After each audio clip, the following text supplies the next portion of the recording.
So a young relative of mine called me the other day, wanted to talk about his substance abuse problems. I won't say who, that would be grossly inappropriate. So, but I do know of quite a few people in my periphery who have similar problems. So let's talk about it.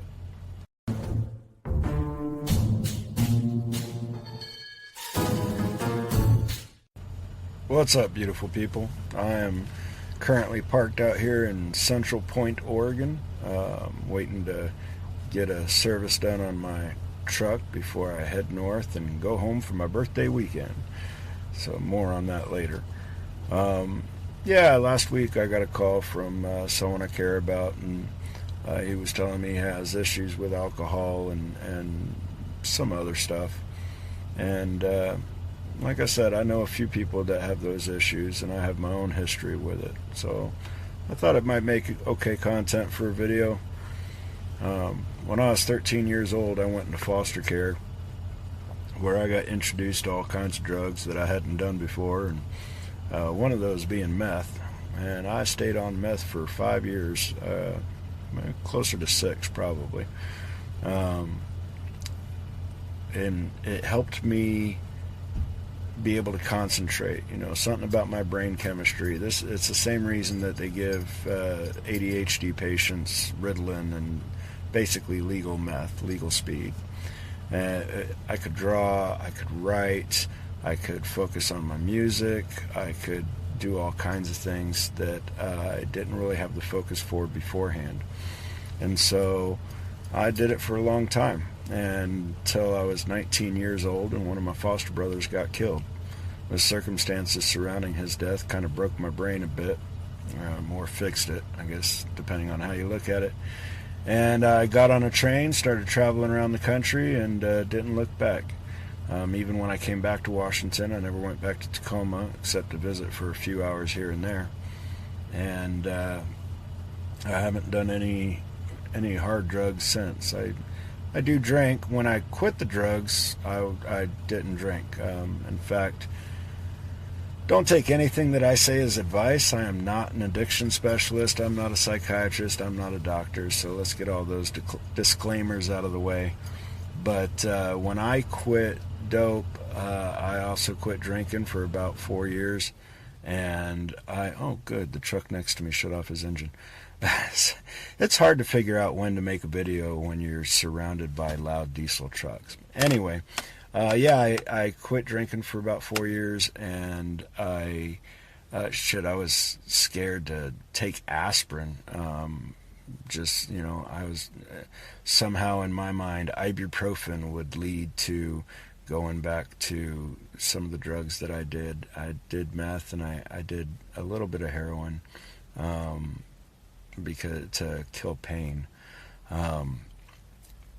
But like I said, I've been clean ever since. And some of the points that this young man brought up to me, I kind of want to talk about, like, not so much how to get off of drugs or alcohol.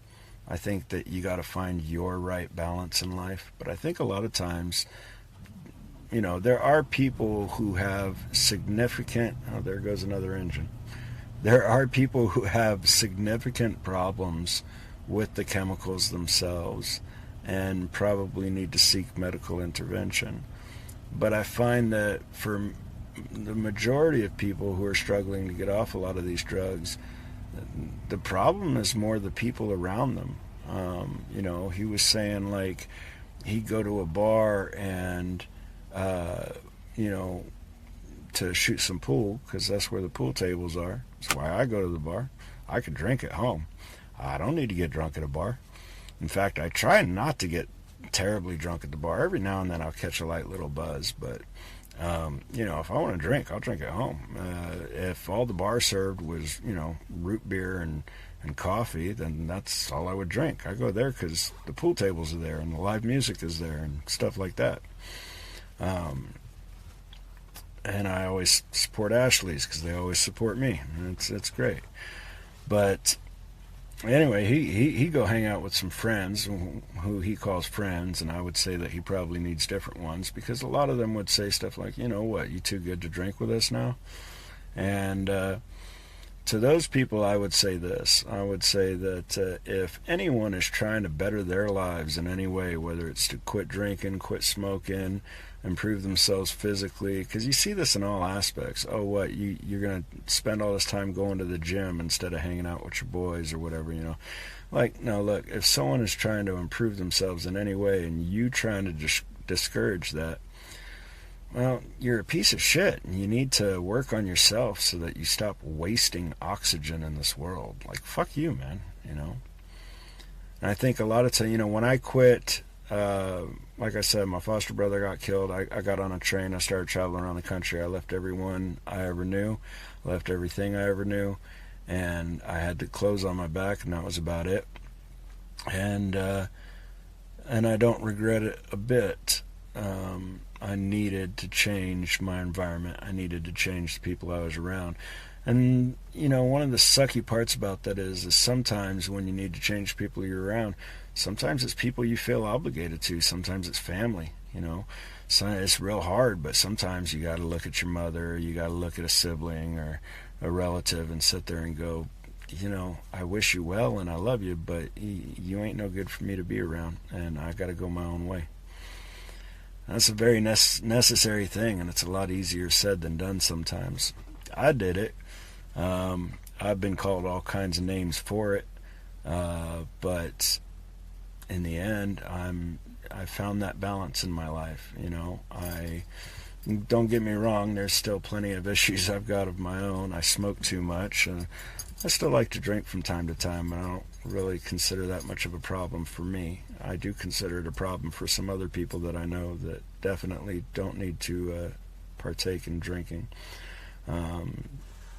But, you know, I drink massive amounts of caffeine. You know, that I did that even before I became a truck driver. Becoming a truck driver didn't make that any better.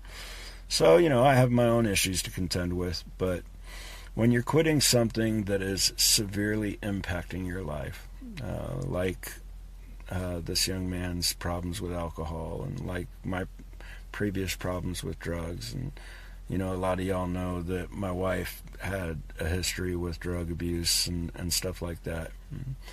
When you are getting off of that stuff, your surroundings make a world of difference. You gotta surround yourself with people who are going to encourage you and help make you better in some way. You know, when I go to the bar and I order a drink and I'm with someone who I know is not drinking, I will gladly buy them a Red Bull, a coffee, a soda, or something like that. Happens all the time. In fact, this Saturday I'll be at Ashley's Pub celebrating my birthday. I guarantee you there's at least one person that's going to be there that is trying to quit drinking, and they won't drink that whole night. And if I see anyone discouraging them and trying to encourage them to drink, that person doesn't need to have anything to do with me, and they probably won't last long around me. So yeah, your environment, the people that you're around, that is of vital importance. Now, if everyone around you is super supportive of you and they all know you should quit, and they're all encouraging you to, you know, be a better version of yourself, and you still find yourself struggling, then maybe it's a chemical issue. Maybe there's a chemical imbalance in the brain, and maybe you need to seek some medical intervention. That is possible for a lot of people. I know people that have, you know, rehab has saved their lives. But a lot of times I think the best start is to go find the balance in your life by, you know, cutting people out and seeing, you know, who's helping you become healthier, who's helping you become stronger. And I also think that one of the things that really helped me is my varied interests. You know, the old saying, idle hands are the devil's playground. I think that if, you know, for me, when I quit dope, if I felt like I needed something, if I needed, you know, to have some meth or something, I'd you know, light a cigarette, pick up a guitar, and start writing songs, or I'd start writing my poetry, or I'd start engraving glass and painting and stuff like that. Art really did save my life. The drugs cost me my teeth. They cost me my health a lot. These teeth they're all plastic. They ain't real. And so all of the drugs and everything cost me a lot. But once I got off them, it was art that saved me, because I could dive into that and put my focus somewhere more creative rather than destructive. So figure out what types of stuff you're passionate about, go make yourself better physically, mentally, spiritually, financially, all the above. And that's a lifelong process, and in my case, a lifelong struggle. I have never had any financial success. I'm working on it. I'm trying to get there, and I will get there. But I haven't had, I'm 48 years old. I've never had any financial success. But I'll tell you what I do have. I had a great relationship with my first wife. I have a wonderful relationship with my second wife. And I've got a great relationship with all of my kids, both my natural-born kids and my stepkids. And I don't think that would have been possible had I continued down the path that I was on. So those are my thoughts. And, obviously the young gentleman that called me, he knows he can call me anytime. And a lot of y'all, can call me if you have my number. If you don't, you can shoot me a private message or whatever if you're struggling with similar things and, just want some advice from someone who's been around the block a few times, seen a few things. But find someone that you can talk to, and someone that has your best interest at heart, someone that wants to see you succeed. And I want to see all of you succeed. And, I want to see all y'all help each other out. I ain't got enough time to help all of you. You got to help each other. Shit. But those are my thoughts on that as they sit now. It's funny. When I'm sitting here thinking about making these videos, nothing scripted. I don't have anything written down. It's obvious, I know.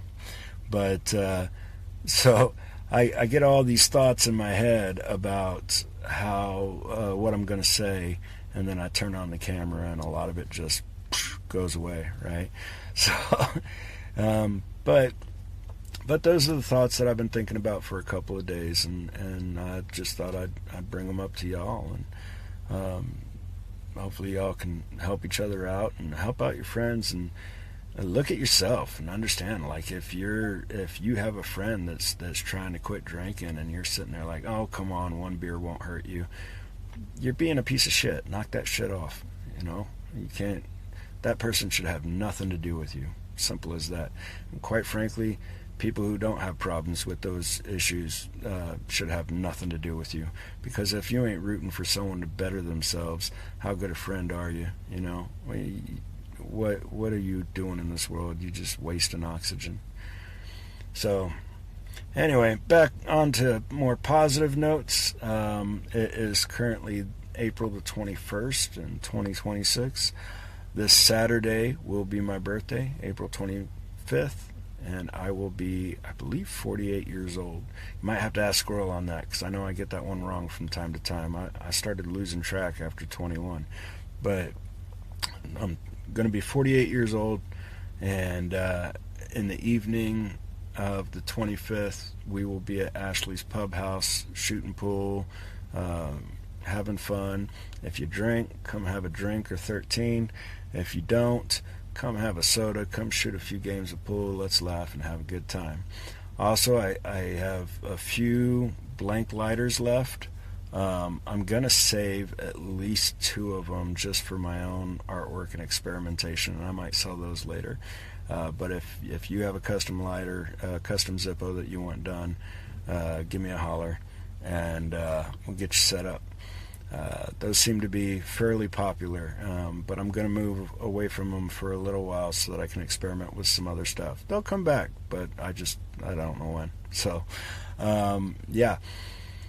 And get a hold of me if you want a lighter. Come hang out with us, Ashley's Pub House, Saturday evening, and I might even be over there Friday evening, but that's just because I enjoy to go out and have a good time. Saturday will be my birthday, though. So come on out, come see me, and in the meantime, take care of each other. Help each other be the best version of yourselves. Other than that, bye-bye.